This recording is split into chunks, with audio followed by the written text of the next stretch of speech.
hari ku itariki 7 mu kwezi kwa 12 muri 2015 mu cyumba cy'urukiko cyari cyakubise cyuzuye. Wari umurinzi wa Perezida Kagame wamubaye inyuma imyaka 20. Yaje gushinjwa ko amwita ko ari umwicanyi, ko ari umuntu ufata ibyemezo ahubutse, ndetse avuga ko ari leta y'abicanyi. Bari muri Sudani, hari umugabo umwe w'umuafande kuri telefone ye yari yarashyize mu tune cyangwa se iriya ndirimbo abantu bitabiraho, ariko mu mwanya w'indirimbo ashyiramo ijwi rya His Excellency. Icyo gihe yarahagaranye n'undi mugabo.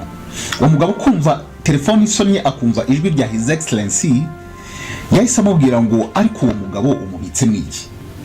Abantu baratunguwe mu rukiko. Ni umugabo watinyutse gufata ibendera ry'u Rwanda akarikura ku mwenda we akarishimisha mu mutwe, agasokoza amarende, abantu barumirwa.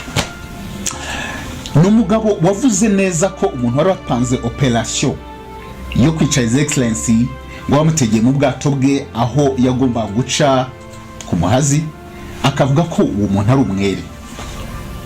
Yari afite umugore w'igitangaza warabakuye Rwanda Revenue kuri miliyari 100 ayigeza kuri miliyari 500 muri yo. Mukuru we yarahunze ageze hanze akazajya avuga nabi ubutegetsi, ndetse nawe ubwo yari yarafunzwe aza kugerageza gucika muri operation yatwaye abantu benshi. Yari umugabo ukomeye. Yatangiranye na His Excellency mu ishyamba muri 90 amurinze, barazamukana bagera muri 2010 akimurinze. Yari wa wundi umenyaho Ange Kagame yaraye, Ivan yaraye, yari wa wundi warugeze kwita abana ba His Excellency amazina mu makode, ku buryo bavuga ngo Ange Kagame yitwa gutya atazwi nk'amazina twebwe tumuzi, ahubwo abamurinda hari uburyo ki bavugamo mu makode ugahita wumva umuntu barinze. Yari wa wundi waruzi ngo abana ba Perezida barayangaha, Ukomeye arahangaha, ari we ushobora no kuba ari we muntu ushobora kuba yatwaza His Excellency telefone. Yarakomeye pe. Ariko abantu baribaza ngo umugabo wizewe agakora imyitozo yo ku rwego rwa nyuma akabana n'uwo yararinze mu gihe kingana n'imyaka 20, yaje kugenda bite kugera ubwo amwita umwicanyi, akavuga ko ari leta igishinze inkota, ndetse akagambirira kumugirira nabi. Ahubwo se byaje kugenda bite ku buryo igihugu yarwaniye agisuzugura muri urwo rwego, agafata ibendera ryacyo akarisokoresha umusatsi. Amazina yiswe ni Byagamba, ubu ngubu uri muri gereza. Abana be baratatse, imiryango mpuzamahanga irataka, yaba abadepite bo mu Bwongereza bandika ibaruwa ziremereye basaba His Excellency kurekura Byagamba na General Frank Rusagara. Umugore we Marie Bain yari umugore uzwi cyane, yari umugore uzwi cyane, yarazwi nk'umugore w'umugabo ugenda kuri nimero ya mbere mu gihugu. Yakontroye Rwanda Revenue ayivana ku rwego rumwe ayijyana ku rundi. Yaje kwivamo ajya muri ministeri aba PS, ariko benshi banumvaga ko amanuwe mu nzego. Uyu ngo yaje kuva inyuma His Excellency ashingwa kurinda abajepe bose, ndetse naza kuhava ashingwa indi emission muri Sudani y'Epfo. Byavuzwe ko yari umuntu wakoranaga cyane n'abakombanye mwasa, bivugwa ko ari umuntu wakreminze cyane ku rupfu rw'ari umusirikare w'umudemobe wishwe arashwe mu Rwanda. Yafunzwe nabi kugera ku rwego abo umuntu wo kwiba telefone mu rukiko, kandi yari umuntu washoboraga kugura telefone z'igihugu cyose. Byagenze bite ku buryo umuntu ava mu bushorishori akisanga afunganye n'abandi bantu, ndetse aho natabarizwa bikavuga ko arwaye indwara ikomeye muri gereza. Benshi bakemeza ko kuri we kuzava muri gereza ari igitangaza. Reka turebe ku ntango.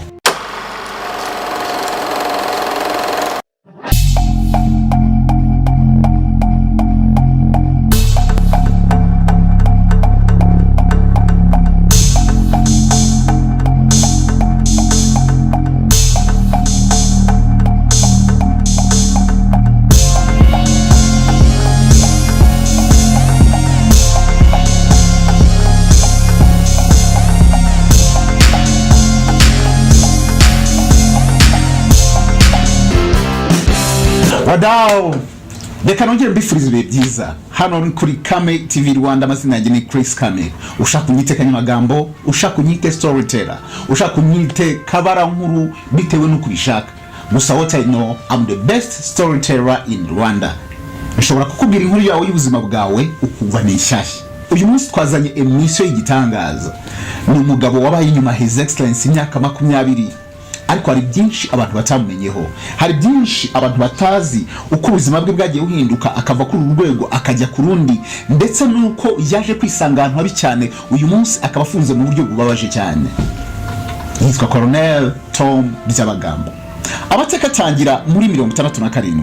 Ushatse babyitinyejana cya 16 cyangwa se cya 19 bitewe no kubyita, ariko ababizi baza kutubwira muri comments. Uyu mugabo yavukiye ku babyeyi basanzwe nkuko twese tuvugira ku babyeyi basanzwe, ariko nanone bari barahunze itotezwa ryari ry'abatutsi ryakorerwa mu Rwanda, benshi bakisanga mu buhungiro, bisanga mu gihugu cya Uganda. Yakuze ari umusore ukunze igihugu, yakuze ari umusore w'igitangaza, yakuze ari umusore wumva ko yakorera igihugu. Ntabwo amateka agaragara cyane ibyo yakoze mbere ya 19, bigaragara ko koko yabagaho ubuzima bwa gisirikare. Ariko mu mwaka wa 19 wari ushinzwe ubutasi bwa leta ya Uganda, ari wari Major Paul Kagame icyo gihe, yaramuhamagaye aramubwira ngo mwinjye inyuma dutangire emission cyangwa se dutangize gahunda yo kubohora u Rwanda.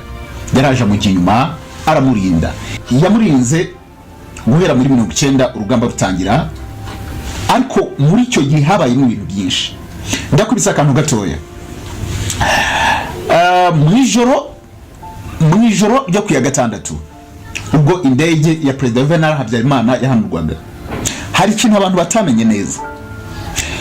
Juvenal Habyarimana yari afite umuntu wari ushinzwe gusinya mission, cyangwa se yari umuntu ukora mu biro bya Perezida, ari we muntu ushinzwe gusinya ordre de mission z'abantu bajyana na Perezida. Ubundi ntago byari bizwi cyangwa se ntago byari byemewe, nibwo bwa mbere byari binabaye ko umugaba w'ingabo ajyana na Perezida. Icyo gihe barajyanye ndetse na muganga we. Ariko ntago umugaba w'ingabo hari n'umurinzi umwe wavugaga ayo makuru, ntago bagiye mu ndege imwe, bagiye zari zisa n'izikurikiranye, ariko yari indege isa naho ari indege y'ubutabazi cyangwa se indege ishobora kuba yatabara mu gihe Perezida igize ikibazo. Indege bazarahagutse zerekeza mu gihugu cya Tanzania. Bigeze mu masaha y'umugoroba, ubwo Perezida aragiye kugenda, byabaye ngombwa ko indege ya Perezida w'u Burundi igira ikibazo. Uri Juvenal Habyarimana wari inshuti na Ntaryamira aramubwira ati no, you know I've got you, worry not, muragenda mu ndege yanjye, nitugera i Kigali kubwo muraza gukomeza.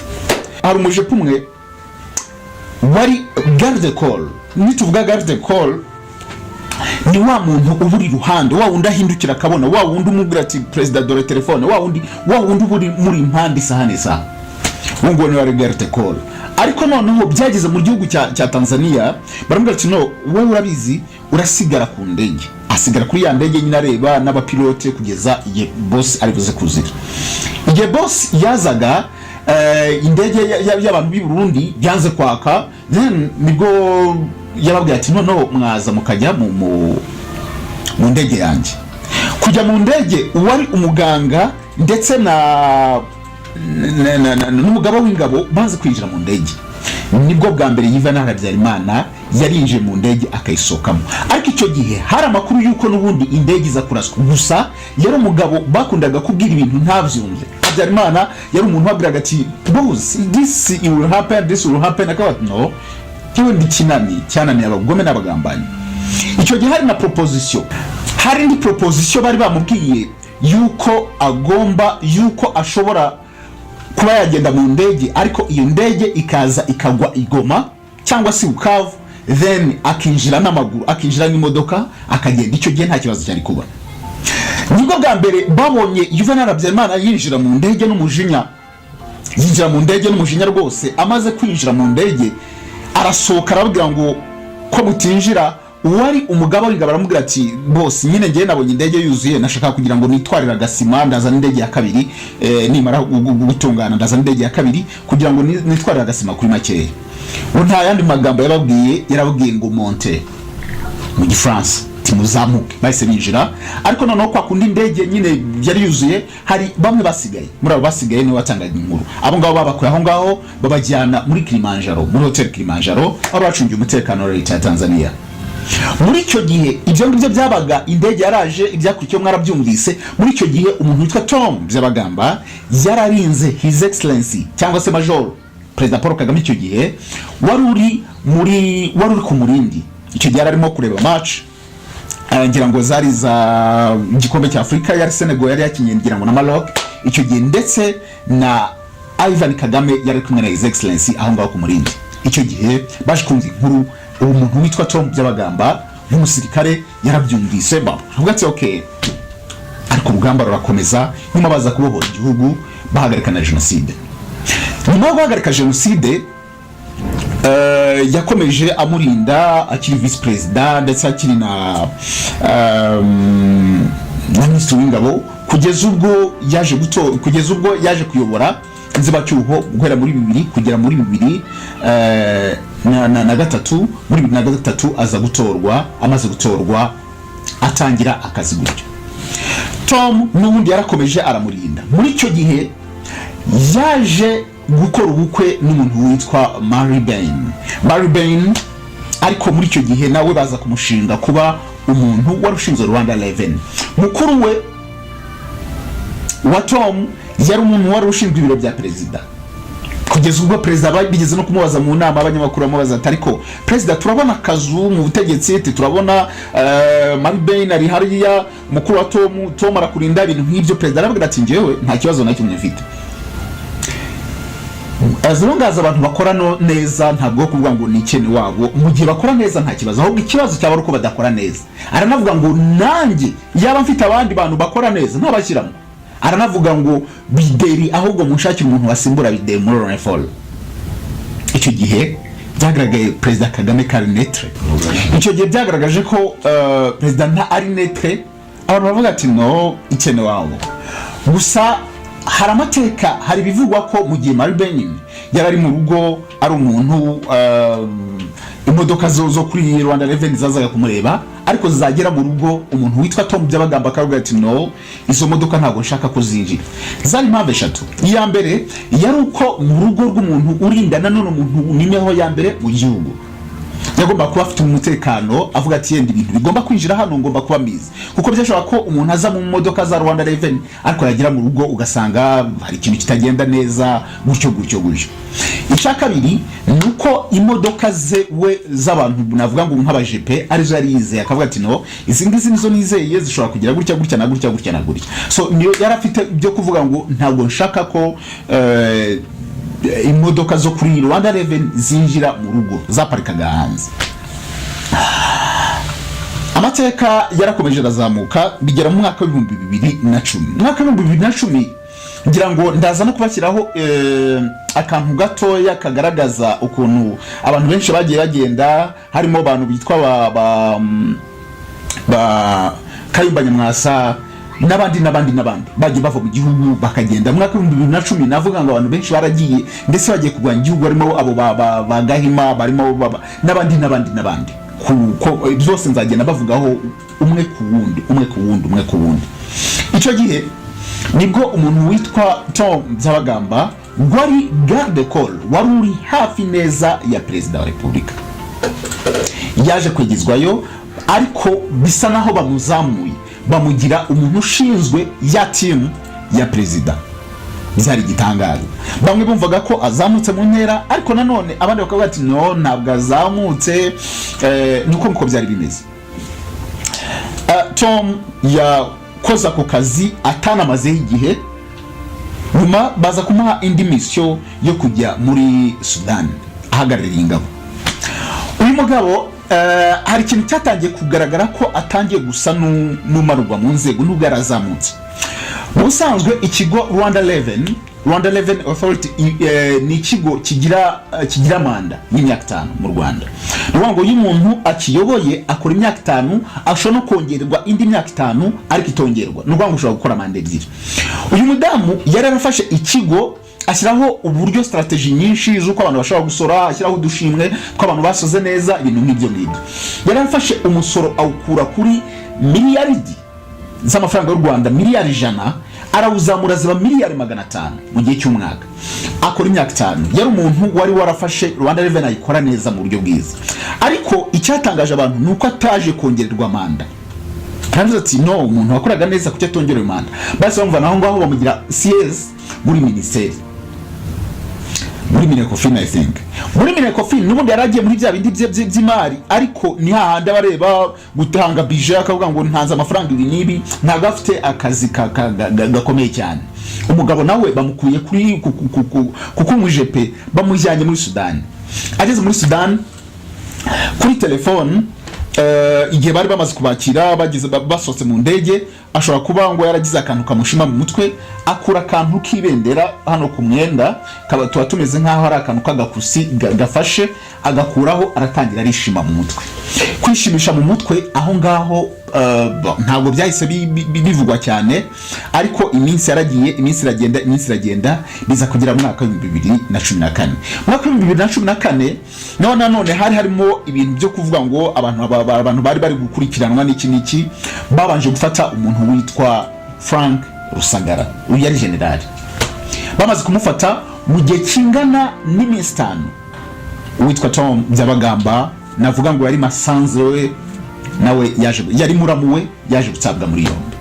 Amaze gutabwa muri yombi nyuma baza kuvuga ko bashinjwa ibyaha bikomeye birimo kugambanira igihugu, gusebya umukuru w'igihugu, kugambira kugira nabi ubutegetsi, kuvuga nabi ubutegetsi n'ibindi byinshi. Mu gihe kingana n'umwaka n'amezi 6 nibwo yaje kujya mu rukiko. Hari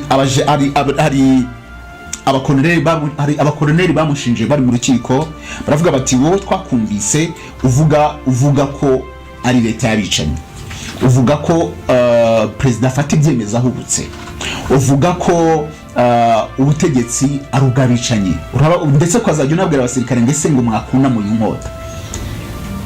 Ibyo byaramushinjijwe ari mu rukiko, ndetse no gusuzugura ibendera ry'u Rwanda. Umugabo isi yabaye nk'imwikaragiraho ari kumwe na muramuwe, nyuma baza gukatirwa imyaka 20. Tom akatirwa 21, Frank Rusagara akatirwa 20.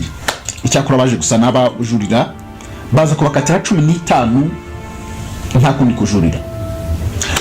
Nyuma bemejwe 15 ejo bundi muri 2021 I think nibwo Tom Byagamba yaje kurikiranwaho nanone ikindi cyaha kirimo kwiba telefone, kugambira gucika, gutoroka gereza, kugambirira gukora n'abantu bari hanze kugira ngo batoroke gereza, abari muri gereza ndetse n'abari hanze.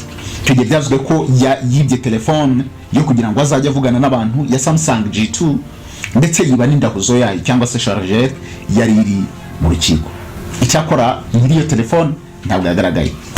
Tom Byagamba ni umuntu wari warizewe cyane, yizerwa na Perezida Paul Kagame. Aramwizera aramwizera ku rwego rwa nyuma. Ariko niwe muntu nanone waje kugaragara avuga ko umuntu bari bafashe ngira ngo nawe yari umuje yari umurinzi we, yari yafatiwe muri Uganda azanwa mu Rwanda. We yari afite operation kuvuga ngo bazafata Perezida mu bwato ari gutaha. Ariko Tom yaje kumvikana avuga ngo uwo muhungu Joel Mutabazi nta kibazo na kimwe afite ngo numwere, ndetse azana kuvuga ko hari umudemobe wari usigaye ifite ibintu byo gushukura amabuye y'agaciro, business yo gushukura amabuye y'agaciro, ariko yaje kwicwa arashwe mu Rwanda. Aravuga ngo n'ubutegetsi bwamwijwe, ndetse aza gushinja ubutegetsi ko ari bwo bwishe umuntu witwa Patrick Karegeya wishwe ku itariki ya mbere ngira ngo mu mwaka wa 2014 mu kwezi kwa mbere. Ibyo byose yabishyize kuri leta y'u Rwanda, ndetse amagambo avugaga bikagaragara ko yangaga umuntu witwa Perezida wacu, kuko hari umugabo wigeze yitaba telefone bari kumwe, aranje aramubwira ngo ariko umugabo mubitse mwiki. ibyo nibyo byatumye uyu mugabo ari mu rukiko, ariko byaje kugeraho imiryango ye irareklama, bavuga ko arwaye, bavuga ibintu byinshi, ariko nanone ndetse n'abantu bo muri Abongereza, abadepite bo mu Bwongereza baza kwandika impapuro bavuga ati ariko perezida warekuye umuntu uyu n'uyu ko arwaye, wakurikiranye ibi n'ibi. Byaje kurangira umuntu witwa Byagamba n'uyu munsi icyaha aracyagiye kurikiranyweho, aracyari kukiburana cy'imyaka 3, kiramutse kimwihamye yazafungwa imyaka 18 uhereye muri 2014 igihe yafatiwe kugira muri 2024 imyaka 10 yarayirangije, ubwo yarasigaje indi myaka 8. Benshi bavuga ko ari umuntu utameze neza, urwaye, ugize gute.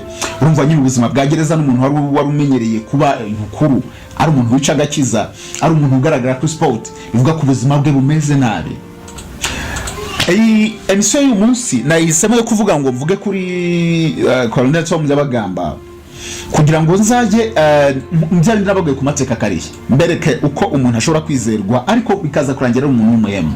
N'umuntu yarakwizeye imyaka 20, uzi amabanga ye, uzi umuntu umuvura, uzi aho abana be barara, uzi abashyitsi bamusura, uzi uko agenda, uzi uko agaruka, ibyo byose, ariko nimukaza kuba ari we nimero ya mbere umwanga.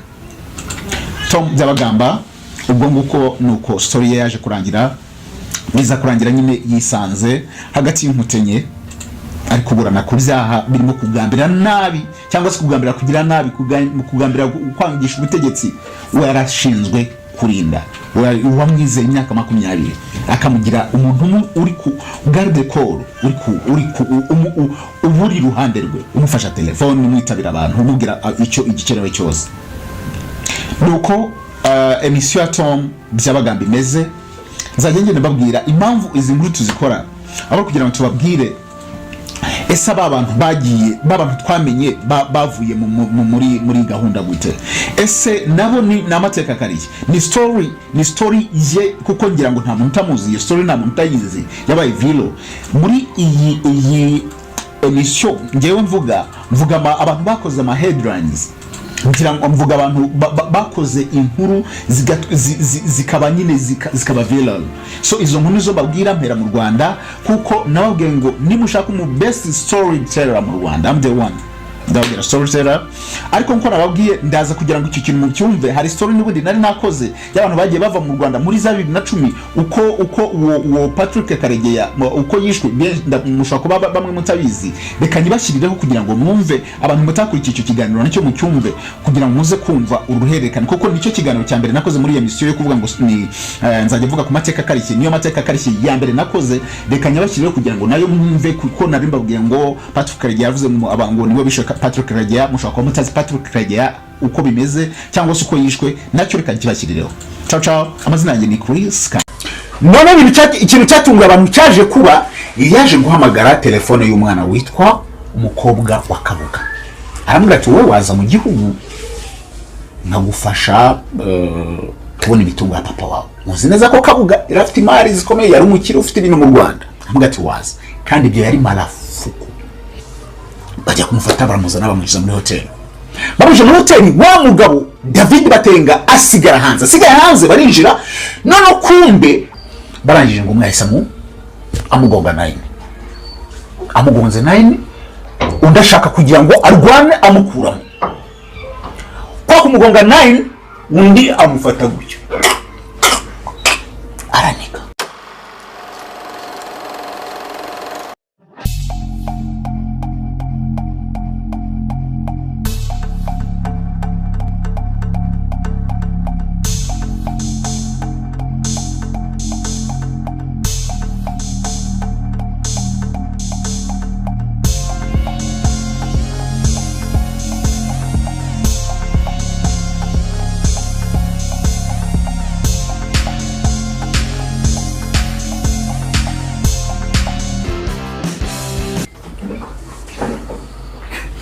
Bro, iyi nkuru mbazaniye none irenze ubwenge bwanjye. Bro, abandi barayumva ukagira ngo ni film. Ziri muri operation ubu imyaka 10 irashize.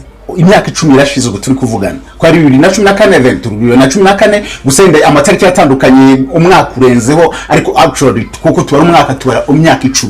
Man, ni ibintu byarenze abantu kugizwe abazungu babyandika nabo bikabarenga. ni operation yakozwe mu gihe cy'iminota mike cyane itageze mu minota 9 y'amasegonda, ngira ngo ni minota 9 y'amasegonda 45 gusa operation yari irangiye. Ni operation abantu bamwe batekereza ko ukuri kwayo ni kumenyekana izandiko mu bitabo, yakozwe mu buryo bwa gihanga buteye ubwoba.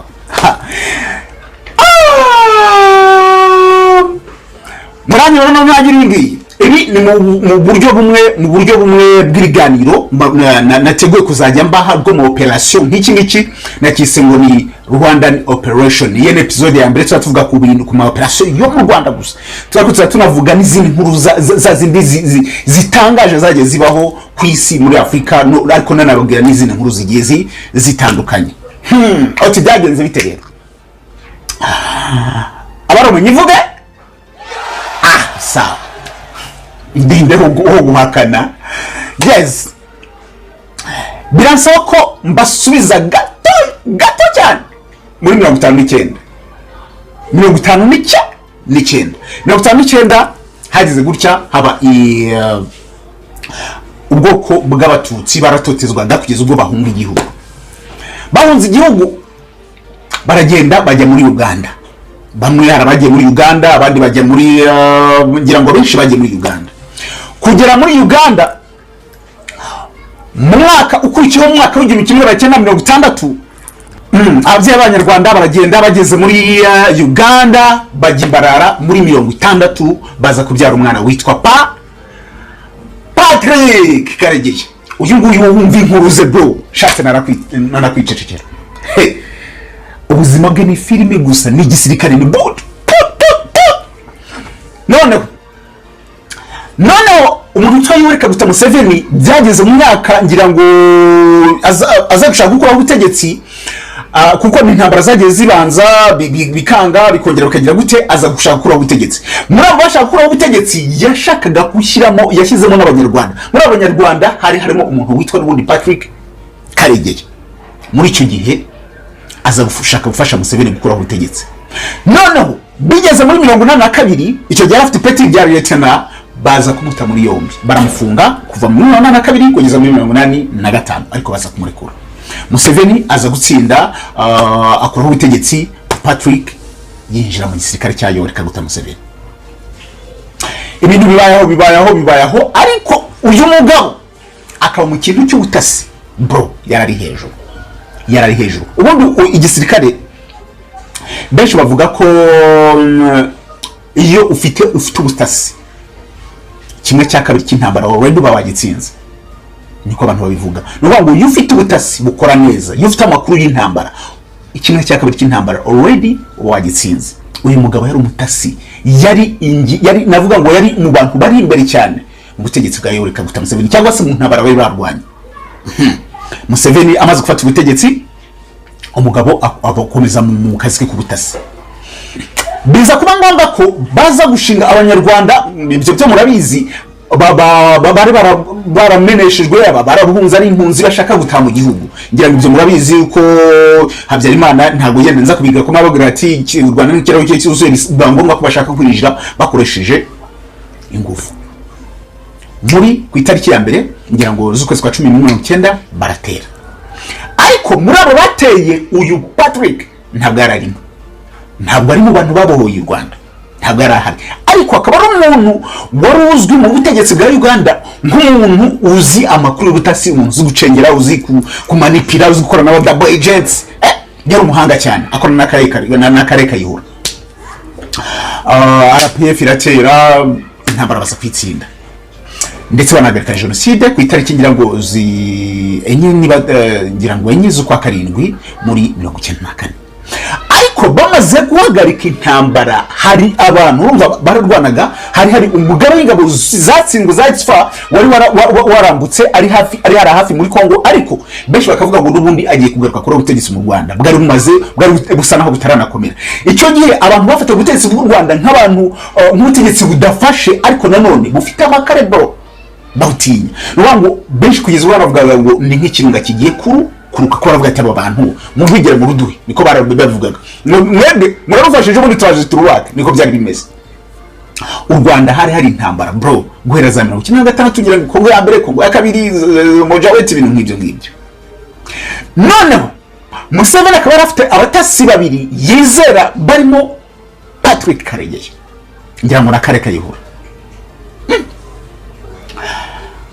noneho u Rwanda rwari rukeneye urumva rumaze gutsinda intambara already ariko rukeneye nanone gukomeza kurwana n'izindi kuko bafashe abantu bashize genocide mu bikorwa babashyize ku mupaka u Rwanda rwari rukeneye kubakubita kure cyane bari bakeneye umuntu rero uzi ubutasi bw'ibintu bikorerwa aho ngaho ku mupaka babwira Museveni bati se Perezida Kagame nk'umuntu icyo yari akiri vice perezida ariko nanone ari umugaba w'ingabo ndetse ari na yari minister of defense abwira Museveni ati none se waduhe mutasi Museveni aravuga ati se abantu namwe ndabahandi abantu nanjye mfite bari kumfasha mu kazi ndabahandi bati ntacyo dutize Patrick Karegeya uyu mugabo bro nuzajya wumva umutasi uzajya uhabuka numva umutasi bakabura ngo uyu muntu akora akazi k'ubutasi iyo umuhabuka bro ndabikubwiye ubwo mu rugo Karegeya umudamu amuzingira ibikapu amubwira ati ubu ngubu ngiye mu Rwanda afunze buji yuri imodoka inyuma afite igikapu afite ibintu by'ibyombo n'imbura mu musirikare akaza ariko kuri ya mapeti ye arasa ageze mu Rwanda amubwira rero akazi kawe ni ugushinga ubutasi bwo hanze y'igihugu ko nicyo kibazo bari bafite cyane mungati akonako ndagakora akaba umuntu wari uzi ikintu indimi yarazizi yari yarasomye ariko nanone n'igisirikare akizi ariko nanone azi amayeri yo gucanganya abantu kugira ngo u Rwanda rwari rukeneye nk'umuntu wagombaga kubakorera operations z'abantu bari hafi ndetse n'intambara zazigiye gukurikiraho kuko urumva hari ubutegetsi bwa Mobutu Sese Seko kuko ngwengu weza banga wari mu gihugu cya Kongo ariko ari nawe wacumbikiye ziriya hamwe ndetse yari n'inshuti y'akadusohoka y'umuntu bitabye Imana binavugwa ko imva ye yaza ari we ngo wazanye umurambo akawuzana hariya muri Kongo ndetse ngakawujyana Insere aho yabaga bivuga ko ari naho umurambo wa Habyarimana washyinguwe n'ibivugo bari bakeneye gukora ubutegetsi bwa Mobutu ariko none haba ikibazo kimeze gite haba ikibazo kivuga ngo ese turarwana na Mobutu kandi atadushoje intambara u Rwanda nk'abantu bari ubutegetsi abantu basuzugura ariko nanone ngo bufite amakari bro umuntu witwa Kofi muramuzi mwese kigera ashinzwe ngira ngo ari umuyobozi wa Yoni araza n'indege nziza abaprotokole abantu bamurinze ibintu nk'ibyaraza agera i Kigali yaraje gutwara abantu abasirikare bari barafashije bari mu butumwa bwo kugura amahoro mu Rwanda ariko muzi ko ubutumwa bw'amahoro n'ubundi bwari bwaratsinzwe bitewe nuko n'ubundi ibyo byose byakozwe ingabo zawo n'iziri kurebera ubwo umuntu witwa Kofi arasha ageze ku kibuga bro yabuze umuntu mwakira nta protocole zo kuvuga ngo umuyobozi wawe bose bizi ngo bibe n'ibintu nk'ibyo yararahungaho nta muntu mwakira Kofi nk'umuntu wari uje azi neza ko ari bwakirwe bakamubwira ati rumva abasirikare nta kintu badufashije cyangwa se baradufashije ibintu nk'ibyo bakamwakira nk'umuntu ukomeye man niba abantu bakomeye umuyobozi wa biriya bigo abarenze bro Kofi yararenze ahageze aravuga ati saba abantu nta n'ikintu yari afite cyo kubabwira yarabaga abantu badutse akona bari kwishaza cyangwa se ko abona abantu bari bahari ariko abantu bari kwishaza kubera ibintu byari bimaze gukorwa kandi zirangabo zikareba abantu zikirukanka bro ngo tujye gusubira iwacu ngira ngo hari amavideo mwagiye mubona cyane n'urugero ugasanga abantu bazira casque bleu nta kintu zagiye zikora akona abantu bari kwishaza nta muntu waje kumwakira ari protocole n'abantu bari bamuzanye baragenda mushakira ahantu abari ngira ngo bavugana n'abayobozi umwe babiri ahita yongera aragenda u Rwanda rwari rukeneye gukora umuntu bita Mobutu muri Kongo ariko none bakeneye ko Mobutu ari we ubatangizaho intambara. Baza ngo byagenze bite? Abahungu indege y'igisirikare cya Kongo ngira ngo yari buzira nyine ziba kuri patrouille, kuko urumva mu Rwanda hari amaze kuba ibintu navuga ngo ni genocide, kandi abantu bari kwinjira n'intwaro n'iki hagombaga kuba indege zigomba kuba ziri gukora patrouille mu kirere cya Bukavu. U Rwanda rurayirasa, bayirasira icyangugu, babaze kuyirasa batadekara ngo baravuga ngo bayirashe par accident. Dore ngo Mobutu nawe yari umuntu yari yarise marshal, nivuga marshal ubyumve marshal. Ubona baravuga ngo iyo igihugu gifite marshal ntabwo kigomba gutabarwa mu gihe cyatewe, nicyo yabivuze. Iyo umuntu dekara nka marshal bivuga ngo intambara zose bayazirwana zose we. U Rwanda rumushotoye haba rero intambara ya mbere ya Kongo. U Rwanda rugira ikibazo kimaze gutya, baravuga ngo none tugiye gukuraho Mobutu, nitumukura hagati hajyaho undi muntu nawe akatuzonga nka kuriya. Dukeneye umuntu wacu tugomba gushyiraho. Baricara ngira ngo barabayobozi nka batanu baricara, baravuga none ninde muntu turubuze gushyiraho hariya ku buryo atazadutesa. Icyo gihe Kabarebe yari mu bantu b'imbere bari kurwana ziriya ntambara, ngira ngo ibitembe yakorewe muri Kongo abantu twese turamuzi mu kuri asabiyote.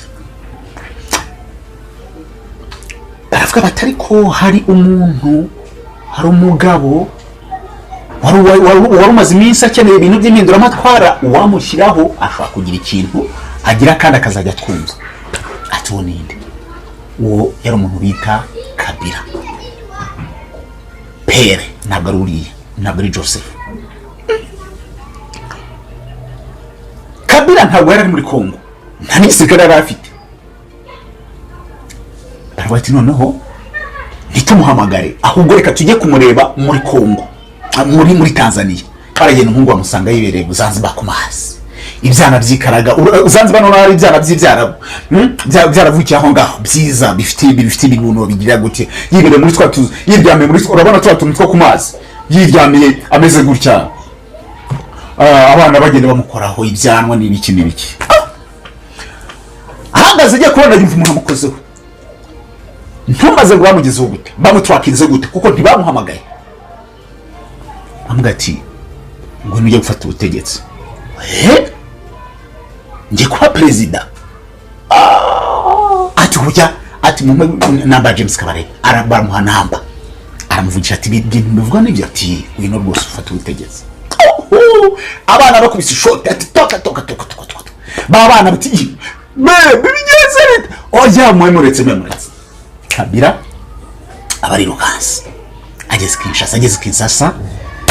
Kabari bati rwose intambara twayikoze, umuntu witwa Nuze twamutsinze, umuntu witwa Mobutu ugiye gufata ubutegetsi. Ngo yarasetse cyane arishima, ndetse ngo afata Kabari bagamugwaye n'ukuri aramushima cyane.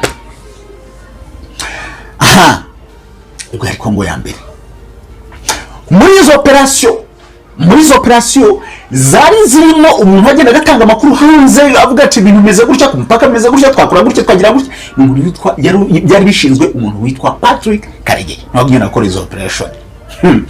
None haza kuba Kongo ya kabiri. Kongo ya kabiri byagenze bite?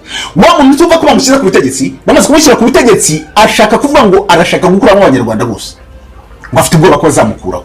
Aza gukora ikintu kimeze gutya, aza kubwira abanyarwanda ngo ni mutahe. None harangije arabwira ngo nabateguriye indege iza kubatwara.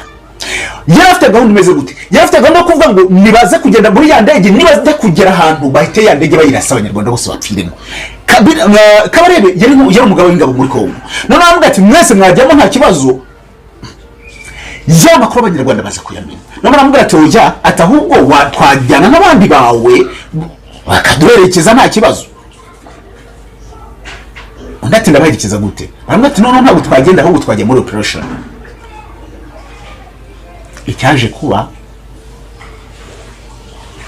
Kabila aje kubona ko ibyo bintu biza kumushyira muri risk arabyanga, noneho ashaka kuvuga ngo ayirukana abanyarwanda ku ngufu. Nibwo yahise haba rero indi ntambara bise ngo ni Kongo ya kabiri. Kongo ya kabiri none iza mu bya bihugu by'inshuti za Kabila, birimo za SADC, birimo za Angola, birimo za Icyo. Noneho aho niho Patrick Karegeya noneho yaragiye kubona akazi gakomeye. Patrick agiye mu bihugu bya SADC bije gukora nazo operation yo kurwana n'u Rwanda, na u Rwanda rugiye gufashwa yenda ubushaka barabatizwe na Uganda icyo gihe. Noneho nibwo arakeneye kugira ngo agire information zo muri SADC. Byanga bikunda agomba kugira abantu manipulating abo muri SADC kugira ngo bazajye bo mu information ziturutse muri SADC. Abo bantu bari bagiye kuba nk'aba double agent, kuko buri gisirikare cyose giye gifite abamaneko bo hanze bagena bimeze gute, bafite intwaro zingahe, bafite amabatanga bimeze gute. Uyu mugabo Patrick yari umuhanga cyane, arangije arabikora manipulating ku buryo bazajya bo mu information ahubwo ngo SADC yagaze. Intambara irarota, irabaye u Rwanda ruza gutsinda intambara, ndetse kugeza nubwo bakwiye ingabo zabo, ingabo z'u Rwanda zirataha ibintu nk'ibyo. Uyu mugabo bakomeza bamushinga akazi ko kuba ubutasi. Noneho muri reka naza kwibeshya neza, ngira ngo umwaka, ngira ngo ni muri za 2000 kangahe yaje gutabwa muri yombi. Ntabwo mbwibika neza, ndabishyiraho ngaho. Yaje gutabwa muri yombi. Amaze gutabwa muri yombi bamushinja ko yasuzuguye, bamushinjaga nyina amakosa yo mu gisirikare. Ntabwo ninjira mu bintu bya balance za gisirikare, baramushinja. Ariko aza kumukatira amezi 18 aza kuyarangiza, ndetse mu kuyarangiza aza kongera kumera nk'umuntu uticujije udasabye imbabazi. Kandi niba ari ikintu gisirikare bagendera bro, ni ikintu cyitwa ngo discipline wabivuze mu gisirikare no gwa buri general bro, cyane cyane igisirikare cy'umwuga nka RDF. Ndiyicuza ntiyanekana ko nyine hari ikintu ari kosa, mbese ntiyerekana kwicuza kwe. None ikintu cyatunguye abantu cyaje kuba, yaje guhamagara telefone y'umwana witwa umukobwa wa Kabuga.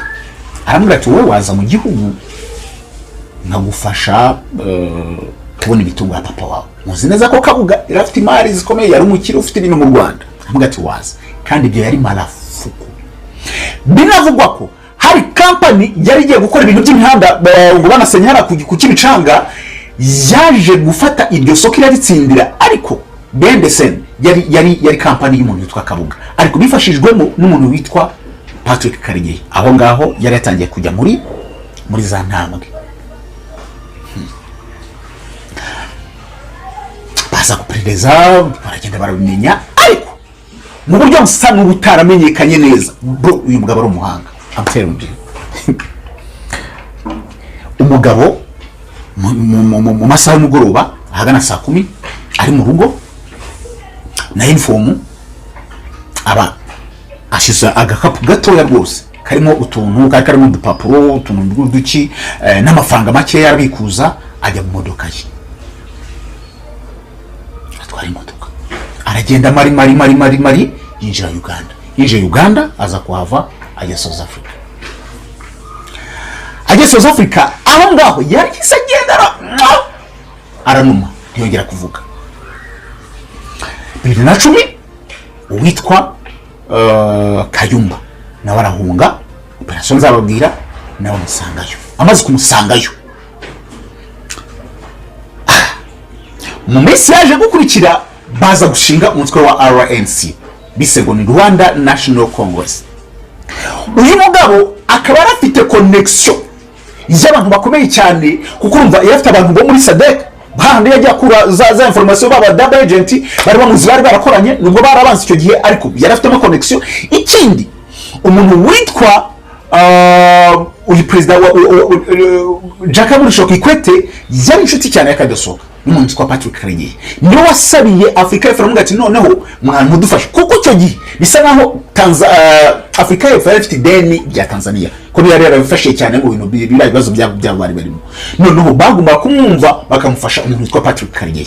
Patrick Karegeya rwose ashyirwa hariya, ndetse ashyirwa ku rutonde rw'abantu bazajya bahembwa umushahara mu gisirikare cya South Africa, kandi umunyarwanda ari impunzi.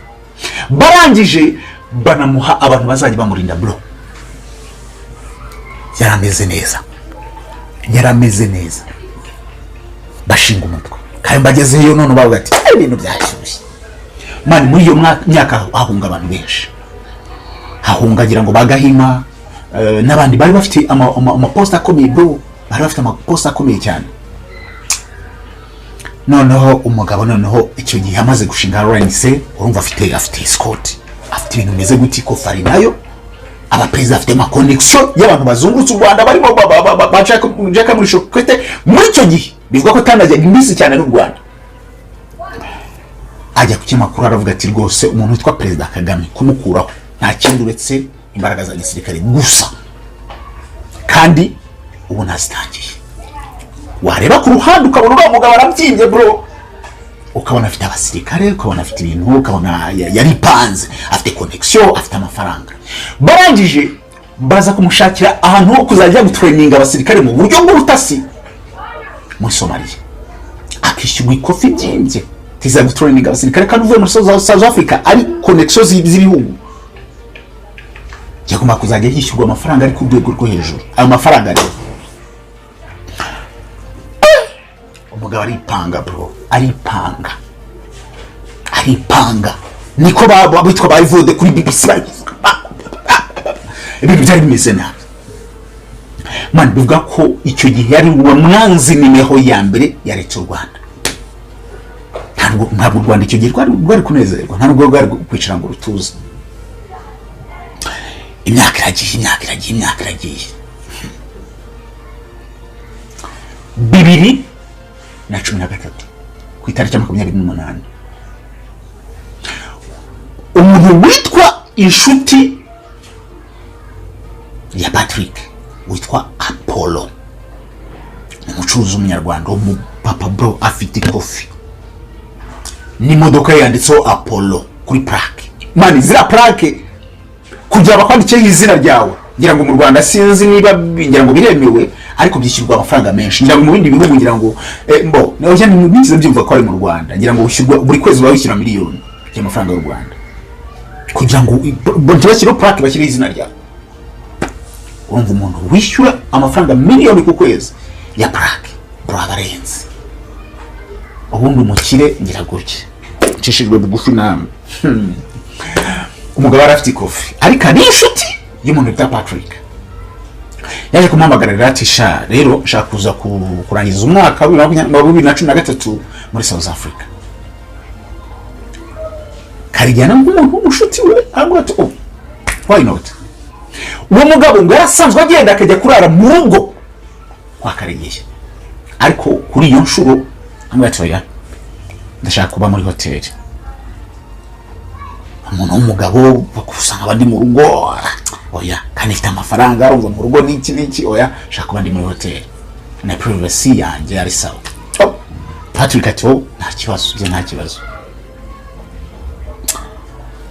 Amushakira hoteli nziza cyane iri ku rwego rwiza rw'inyenyeri 5 bita Michael Ange Tower bro. Amfatira icyumba cya 905. Umugabo watega RWANDA agenda agera ku kibuga, undi yajya kumufata, ariko Patrick akaba afite umushuti we, niyo navuga ngo ni mubyara we cyangwa se n'umwishywa we bita David Batenga. David Batenga muri iyo minsi yari umuntu wakundaga kuba droppinga Patrick nk'umukire yicaye inyuma, yafashe ku kanyirayo, undi nawe ari imbere atwaye umukire. Bajya kumufata baramuzana bamujiza muri hoteli. Bamuje muri hoteli, wa mugabo David Batenga asigara hanze barinjira, none kumbe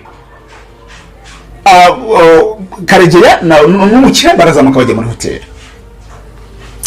Uwo munsi babwira David ati bamaze kuva muri hoteli, amaze kureba icyumba n'iki barasohoka, watujyana ahantu twarebera match. Ati hari ahantu heza, hari class abantu bifite nabajyana. Wa mugabo yarazi, uwo mugabo David Batenga yarazi umujyi byadaje, hagati ahantu hose agezweho hari yagahita bajyana, arabajyana bajya kureba match. Arsenal n'abafana ikipe zitandukanye bana batera blague n'ibinjuga bihenze urumva bareba match ati nagutsinze nanjye nagutsinze ariko bakize muri aho ngo bagiye kureba match hagana mu masaa 2 biza kugera saa 4 David aza kuvuga kanjye kubareba araza saa 4 asanga match yanarangiye arabagarura adropinga umwe kuri hoteli undi amutwariwe ku itariki 29 baramubwira ati noneho watujyana ahantu hari gym na sauna massage byiza cyane biri class abajyanye bakumayo nawe niki aza kubabwira ati senze kuza kubafata batoya turaza kwiyaranja turaza kureba uko tugira bitaha ntacyo ati wegende bwe buri muzawe bakenda bakire baruga abantu bari bakora mu gituza babaganiriza aho ngaho ibintu byari sawa cyane iryo joro tariki 29 ku itariki ya 30 ngira ngo ukwezi kwa 12 kugira iminsi 31 ngira ngo reka ndebe 1 2 3 4 5 6 7 8 9 10 na 2 tariki 29 so story barataha n'abandi barataha itariki ya 30 n'ubundi bajya kwirebera match ariko match noneho bayirebe muri ya hoteli ntago bagiye ngo David batenga abayirirwa abatemberana nta yabatwaye ku itariki ya 31 uwo munsi David naravuga ati nanjye mfite akagahunda uyu munsi ntabwo ndi buboneke hari mu byara we wari ufite adosoro muramu we wafite akantu k'agapati yagomba nawe kujyamo ambwira ati okay nta kibazo noneho ahagana saa 6:12 yari saa 5:48 saa 6 z'ijoro David yaje guhamagara Patrick ari umuntu ugira telefone 3 bro umuntu umutasi kugira ngo uze kubyamubabaje yari umuntu ugenda na telefone 3 harimo na sim card y'Rwanda kandi amazigiye yaravuye mu Rwanda ariko arafite sim card y'Rwanda ayikoresha South Africa amagara telefone ngo amwifurize just nakamushye Patrick phone zizica marko ntiyazifata okay nta kibazo abakenda ubwo umugabo bishimye nawe mu inshuti we arabireka ariryamira noneho hari umukobwa wa Patrick wabaga mu Bubiligi ngira ngo ni mu Bubiligi aza guhamagara papa we ngo amwifurize nawe umwaka mushya nawe ntiyamubona ndetse we n'umudamu wabaga muri sawa muri leta zunze za Amerika nawe aramuhamagara ntiyamubona ntabwo ati what's coincidence kuki noneho hatari kwitaba telefone bakamamagara kuri namba z'eshatu kugeza ubwo bahamagara na namba y'Inyarwanda bararyama mu gitondo wa David Batenga ajya kwa Patrick ageze kwa Patrick abona muri parking nta modoka ihari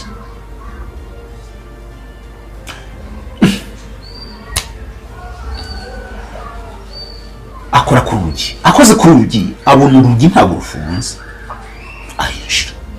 yinjiye ajya ngo mu cyumba agiye mu cyumba asanga uburi burashashe umugabo cyo ko yagiye ntabwo ati se basha kuba baraye kuri hoteli ajyayo agiye kuri hoteli asanga imodoka ya Patrick iraparitse ariko gatoya sumi inyuma gato iryo joro ngo bavana n'uwo muntu wiswe Apollo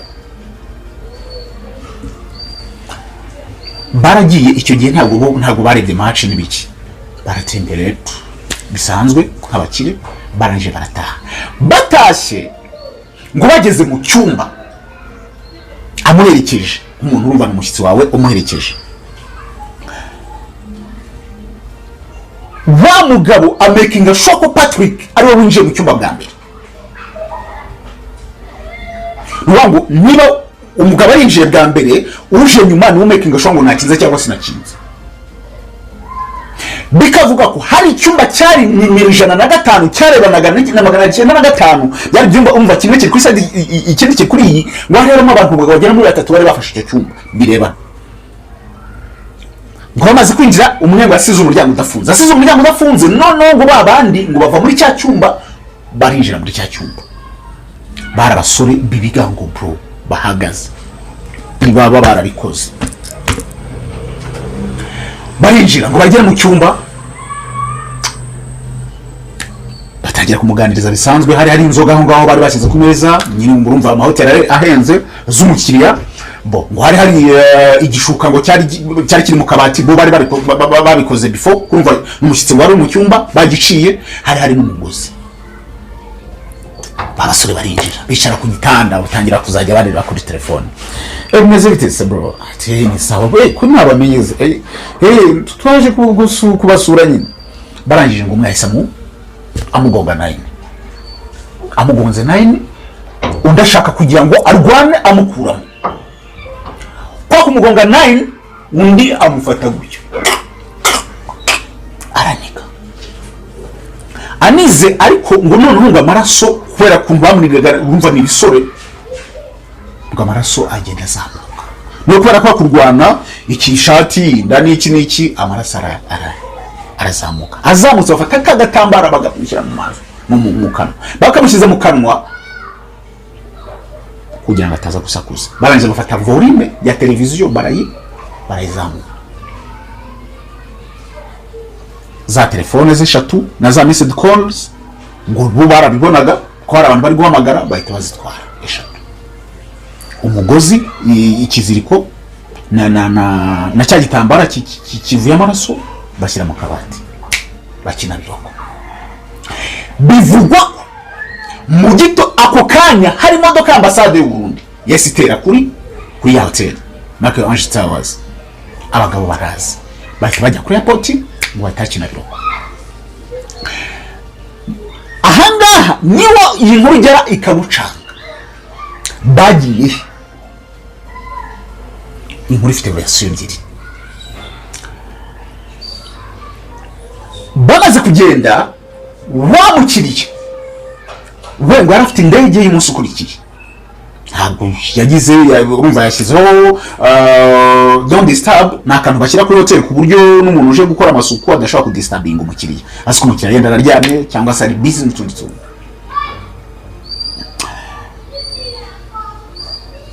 Noneho gwa undi we yapanze yuriye indege umunsi ukurikiye ngo Patrick aferi ibirarangiye. None muri cya gitondo David Batenga aza kureba muyomba we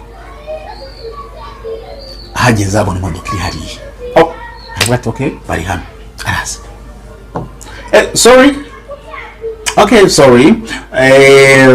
nitwa gutya nitwa David Batenga narije kureba umuntu witwa Apollo. Kumbi Apollo ni izina ry'akabyiniriro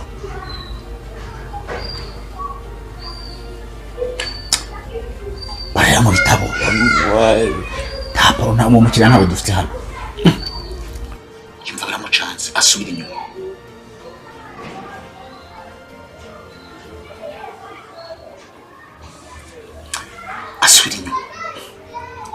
Apollo ntawe muri iyo hoteli yumva bibaye nk'ibimucanga aragenda arahagarara ariyumvira kandi aravuga se waza nkavuga ko ndi gushaka Patrick kuko urumva wowe undi wa mbere ntabwo aramuzi ariko ngo none ntiyanamukundaga ngo ntiyakundaga Apollo ngo bitewe nuko ngo Apollo ngo yabaga muri South Africa telefone zaba ziri sawa ariko yasoka muri South Africa phone ntongere kumubona kongera kumubona kuri telefone ngagarutse South Africa ariyo mpamvu ngo David Batenga ngatamukundaga ariko Patrick wakamukunda bikomeye cyane.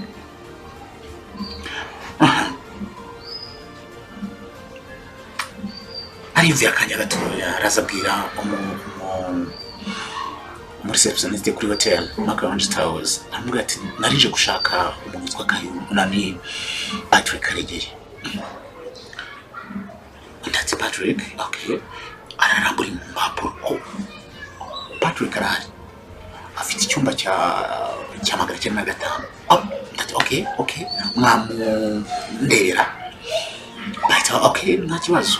Tumubwire ko witwa David Baten. Okay. Tumubwire ko ndi mwishywa we narije kumubwira. Okay. So mu cyumba.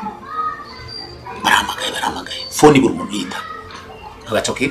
Umukiriya ashobora kuba aryamye. So uguraza kumureba. Ati okay. Undi nawe aragenda agumari. Ariko noneho abasekirite bayahotera umugati ko tinje udasaba service ukabona ahagaze bite. Undi ati oya ni umuntu waje gushaka ariko none kutambaje kuri reception nambaje ariko barambira ngo nze kugaruka ariko ndumva ndatekanye. Okay. Subira none bagire ko nyine ikibazo ufite ureke muri hano kuko hano ntabwo byemeye kubuhagaze hano. Asubira kuri reception. Ati rwose ndumva ndatekanye kubera ko umuntu ndi gushaka mwandebera mwanyemerera mukajyayo mukareba. Ndati ufite ikibazo iki mukiriya araryamye niba tutabye telefone ubwo bivuga ngo ari busy kandi ntabwo ubwo burenganzira tuba tubufite. Okay. Wa mukobwa umutima mwiza ambwa toke because we insistinze rekangeyo. Aragenda ageze yasanga hari agapapuro kanditseho ngo do not disturb. Aramubwira ati rero umuntu ari busy aranajyana. Undati bibaye saa 2 saa 3 ni n'umunsi umwaka mushya. Hari ibiganiro bagomba kugirana muri RWANDA. Uyu mugabo nawe yari umwe mu bantu bo muri RWANDA. Uyu David Batenga ati nuza Patrick ntabwo yakabaye twamuhamagaye umugore we ni umuntu yo wamuhamagaye akabona phone kandi ikindi ntabwo akunda kuryamagariza amasa. Ni bisanzwe nta nubwo akunda kurara mu hotel. Nta nubwo mbese ni kuvuga ngo yaraye muri hotel ntabwo bibaho. Arabati harishobora kuba ari ikibazo ukobwa mwati rero kwitesha umwanya. Ndi mu kazi mu kiri yaje gufata hotel genda abantu. Baramagara security. Sorry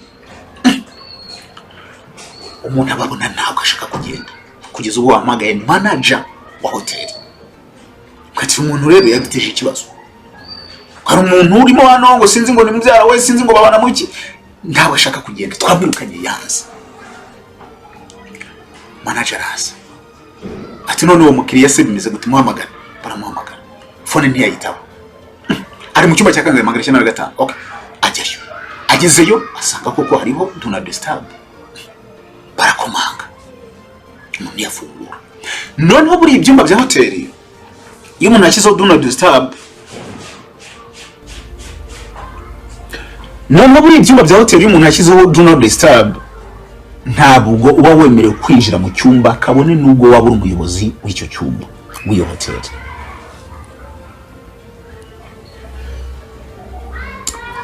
Byasabye ko bahamagara polisi.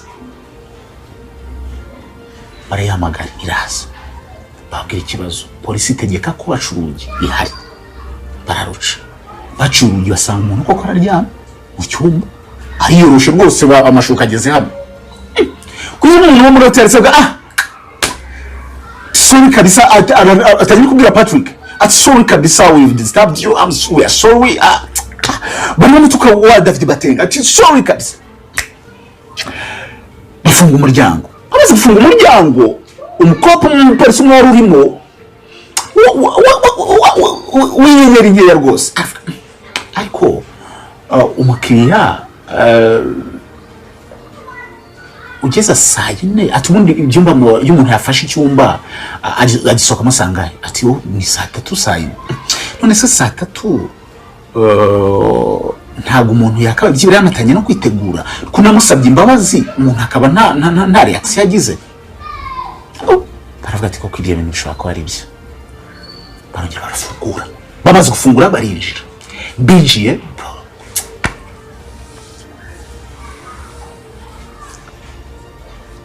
bakuraho ya mashuka bakuye amashuka basanga ishati yazamutse amaraso yaje mu mazuru ariko kubera ko ntabwo yari wonye neza ko nuko afungura icyumba ukaba uhagaze ku muryango ari kure ntabwo yari babonye bareba ku mazuru no ku munwa basanga ari amaraso hano hari ikibazo batangira gucekinga basanga hari umugozi ngo n'igitambara biri mu kabati na yanzoga iri aho ngaho bro barebye babona amaraso yakamye na cya gitambara n'ubundi amaraso yaratangiye gukama hano hari ikibazo bahita boss ngo wari ukuriye ako gatima kari kaje aho ngaho atahamagara umujyi wa Johannesburg umuntu ukuriye polisi aho ngaho mubane bro barabana bashyiraho amantuza ama barriere baravuga ati umuntu wakoze ibintu musiga hasi hejuru South Africa ni igihugu giteye imbere mani bahamagaza abandi bantu bo muri bashinzwe ibintu by'iterabwoba bazanye indege pro barabana babura umuntu operation ngira ngo bayikoze mu masaha hafi 48 bari gushaka umuntu wishe Patrick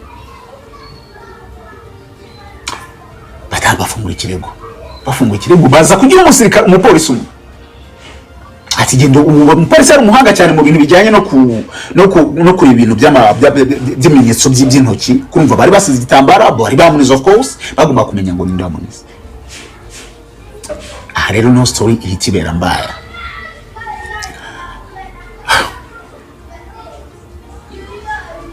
kukiriyo famille y'Rwanda n'u Rwanda tine president w'u Rwanda iki icyakora na ministre w'intebe icyo gihe Dr. Yari ngira ngo habumuremye yanditse kuri Twitter avuga ngo nta umuntu wese uzagambanira u Rwanda ntabwo azabona amahoro ndetse na President Paul Kagame mu masengesho yagiye itariki ngira ngo 14 z'ukwezi kwa mbere masengesho yo gusabira igihugu na yaravuze ati nta muntu uzagambanira u Rwanda uzagira amahoro ariko ivyo byo buriyeho gusa ariko n'umuntu wari we wese mwese ko kugambanira u Rwanda nta muntu wose wari we wese ntawe ndabona rwose atuza agatunganiro mana hura ni sinzi ikintu kimufata ikamwahuranye umukobwa we bari mu kiriyaza kubivuga aravuga ati rwose ngewe ndishwa ko ari u Rwanda ibintu nk'ibyo kumbe wa polisi woherejwe gukora iperereza kuri bya bintu bya fingerprints yari umuntu uzi cyane urumva Patrick umuntu wari usanzwe aba mu gisirikare banamuhemba bari bamuzi ahamagarwa na telefone umuntu witwa Kayumba Nyamwasa aramuhamagara amuga ati rero niba ugiye gukora ibintu bya fingerprints ugomba gutanga ntuvuga ibyo yabonye bamuha akantu kabitugu kwa kugeza ubwo iperereza ryagomba gufata abantu bo muri RNC kuko cyari igihe cyo kugenda bikiza abantu bamwe na bamwe ko hari bitangiye ngo kuba mugwinyo bisa naho ari bwumvikane buke kugeza ubwo dossier yahise ihinduka batajya kwishyira ku Rwanda ariko u Rwanda babura ibimenyetso bakavuga ko uwo Apollo ngo yaratumwe n'u Rwanda ariko Apollo mu busanzwe n'umucuruzi kujya South Africa it's normal thing so kuri iyo operation nubwo bavuga ngo Apollo ni wari uhari ariko ntabwo ari Apollo ngo bamwitira undi muntu witwa Apollo bikavuga ko iyo operation yakozwe bamwe ku ruhande rumwe bavuga ko ari RNC abandi bakavuga ko ari u Rwanda ariko trace yarabuze ubu ngubu imyaka 10 irashize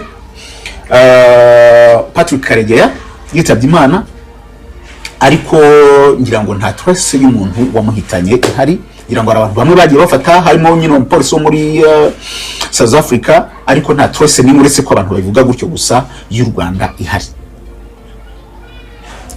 Patrick Karegeya bamwe bajya kurya umuceri ku kiriyo cye ubuzima burakomeza RNC iza guhura n'ibibazo nabyo nyuma bazi kugenda bacikagurikamo kugeza ubwo uyu munsi RNC ari iraho ngaho gusa nyine kiraho ngaho ko bivuga ko bagenda barya amafaranga sinzi n'amafaranga basabye urugiro barayarya mbese nabo ubwabo bananiwe kwifatanya ariko iyo ni story y'umuntu wari ufite bro yarakomeye ngira ngo uyu munsi yaba Patrick Karegeya ari mu Rwanda yakari wa muntu tugira gutya niba mubona ukuntu twubaha James Kabarebe Patrick nawe yakaba ari umuntu tugira gutya Patrick akaba ari umuntu ufite abana be bameze neza cyane. Patrick akaba ari umuntu ushobora kuvuga ngo ubu ngubu yenda ndi muri Senate, ubu ngubu afite akazi keza, yenda ari we muntu yenda unagirira president inama mu bijyanye n'ubutasi, yakaba ari umuntu ujya mu deals z'Urwanda mpuzamahanga, yakaba ari umuntu wubashywe ufite igihugu nk'umuntu koko wari waraje urumva akazi yakoze icyo gihe, yakabaye ntabwo ari umuntu wari kurangira gutyo gusa. So ni bya bindi twuvuga ngo ni amahitamo mabi y'umuntu, yahisemo amahitamo mabi ajya ku bantu barwanya igihugu kandi ahantu yavutse ari mu buhungiro, aza ajya kuvuga ngo abantu ngo niba arakoraga ziriya operation zo gutata nuko ashaka abana igihugu bamera neza. Ariko none icyo gihe hari abantu bagiye bafatwa muri za 2010 bateye isasu mu Rwanda, bagasanga bakora trose, bagasanga bafitanye isano na RNC yakambanye Mwasa ndetse na Patrick Kariyeri. Bivuga ngo icyo gihe niba umuntu agiye kumena amaraso y'abatura Rwanda, sometime hari n'igimani nakaka bati ariko ni iryo herezo witwa Patrick Kariyeri nuko ryagenze. Ahungwa mu piga 9 ubuzima bwe burarangira. Ngira ngo asiga inkuru imeze gutyo imusozi, kandi ari umuntu ngira ngo wakabaye ubu yarashyinguwe mu Marank, yenda yaba yarapfuye nko mu Rwanda, ari mu kazi k'u Rwanda, yarapfuye mu Marank, imbunda zikarasa kwa kundi barasisha imbunda nk'icyenda gutya nk'umuntu watabarutse, bakamuha icyubahiro kigenewe umusirikare, abana be bakameze neza, RDF kamuha icyubahiro mukwiye, ndetse ubutasi bakamuha icyubahiro bumukwiye. Rero nguko umuntu wese wagambanira u Rwanda cyangwa se ushaka kugambanira u Rwanda nuko ibye akenshi birangira, sometimes bakashyira ku Rwanda, ariko kuri side zindi usanga ari n'ibintu biba byarashyizwe ku ari babandi n'ubundi bakorana bashaka kumukura mu nzira. Hari ibyanditswe mu gitabo cya Michael Long, uyu nguyu ndetse bivuga ko atarakunda u Rwanda cyane, ari umuntu ushaka ikintu cyahungabanya cyangwa se cyasiga isura mbi ubutegetsi bw'u Rwanda. Niwe wanditse igitabo Do Not Disturb, ashyiramo biriya, ariko we muri iriya story nakubwiye we yavugaga ko ari u Rwanda, niyo mpamvu precise akavuga ngo n'abanyarwanda bari batutse mu Rwanda, ngo batumwe ngo kugeza ubwo bakwitaga bamuryaga bamupegaga za nayandi bamuniga n'iki bafata ama selfie, babanaza gukina biroko, babanaza gukina gutya igipfunsi, ezgo ngo abahungu bamuzinze hano hasi, abandi bamuzinga amaboko, undi apiga nayo gutya, ibye birarangira. Ariko ngira ngo icyo gitabo ni ikintu cyo kusiga isura mbi u Rwanda. Ariko Patrick Kariyeri ibyo nuko byagenze, no umuntu wari utangiye kujya mu bikorwa by'iterabwoba ndetse no kugira ngo abuze abanyarwanda umudendezo. Bro, abanyarwanda navuga ngo ubutasi bw'u Rwanda bari abantu bagiye batuma bakayumba, bagiye batuma ngira ngo babafashe mu masegonda make, harimo n'abagiye bakabafata bamwe bakababika muri gereza nk'ukwezi bategereje abandi. Bro, ingabo zacu, ubutasi bw'igihugu, ipolisi cyacu, urwego rw'ubugenzacyaha, bro, bakora akazi karenze. Bro, ntabwo ndabona abantu sindabona yenda ngo uhure n'umusirikare mu ati bro ukora akazi rwose umugire gutya. Kuba turi hano no kubera aba bagabo, bro, no kubera aba bagabo. Niba ukunda igisirikare cy'u Rwanda, uha agashira akazi bakora, arika muri comment twigendera muri operation ya mbere ya Rwanda operations. Zagira baha operation nyinshi, bini biganiro natangiye by'uruhererekane, nzaje nyine babwira kuri buri kantu, ariko nababwira story zahandi zagiye ziba uretse z'u Rwanda, zagiye ndende nashyiramo n'izindi kugira ngo tugende tuva mu bwiza tujya mu bundi. Ndashimiye. Amazina yanjye ni Chris Kagame, kugira ngo tubane mu muryango mugari uzajya ukurikira ibiganiro nk'ibi bya Rwanda operation n'izindi operations nyinshi, uzajya ukanda akazogera kugira ngo tugende tubana mu buryo bugiye butandukanye. Ndagushimiye. Amazina yanjye ni Chris Kagame. Komeza kugira Imana n'amafaranga ndetse n'igihugu n'umutekano ndetse no kugira ubuyobozi bwiza bw'u Rwanda bwa RPF, ingotanyi wewe n'intore izurusha intabwe, His Excellency Paul Kagame. Ndetse kwibutsa ko muri 2017 inshuti y'abato, inshuti y'abasaza, waduha umutekano, watwubakiye igihugu ari gutya. Ndashimiye.